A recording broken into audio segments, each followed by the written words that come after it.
Hi there! Welcome to a day in our life as a young couple. Or pwede ring feeling young lang. Because honestly, hindi ko naman feel na matanda na ako even I'm 30 plus. Kaya sa lahat po ng sinabihan ko noon in their 30s na matanda na kayo, I am very sorry. Dahil ngayon nga na nasa ganong edad na rin ako, I don't really feel old. Kasi feeling ko talaga nasa 27 lang ako. Huy, wow, 27! Pero syempre, ang pinaka-importante is hindi naman ako mukhang matanda. Huy, talaga lang nagbuhat ng sariling bangko. But I think it's one of the good things about Filipinos. We don't look our age. We eventually got out of bed at nag-ready na rin ako mag-brew ng coffee.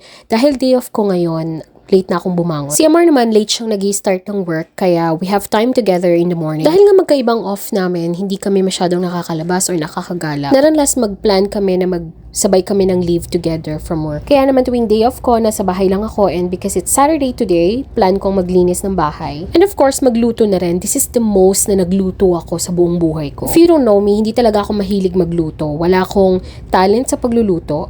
And even nung nasa Dubai kami, madalang talaga ako magluto. And alam ni Amar yan. Kahit nung nagdi-date pa lang kami, I told him na hindi niya ako ma-expect magluto. At isa yan sa mga naging adjustments ko nang nag-move kami dito sa Canada. At dahil dyan, let's talk about yung mga adjustments ko dito sa Canada. First on the list is yung convenience. Since we moved here, we have to do everything by ourselves, like paglilinis, and even filling up your own petrol. Although I already expected this prior to moving, pero iba talaga pag na-spoil ka ng Dubai, ang hirap mag-adjust. Next on my list is ang agang magsara ng mga shops dito and even the malls. They closes at I think 8 or 9 or I think 10 o'clock. Third on the list is I was surprised how people are generally more nicer in here. Yung kahit hindi ka nila kilala, kakausapin ka nila like, how are you? And then random conversations lang, which I am not prepared at hindi napaprocess ng brain ko na merong isang stranger na kumakausap sa akin. And even sa work, walang sumisigaw. Everyone is so calm. Everyone is like friendly. O siguro nasanay lang talaga ako sa sigawan at may away lagi sa trabaho. With regards sa weather, hindi naman ganun kalaki yung adjustments ko kasi I prefer the cold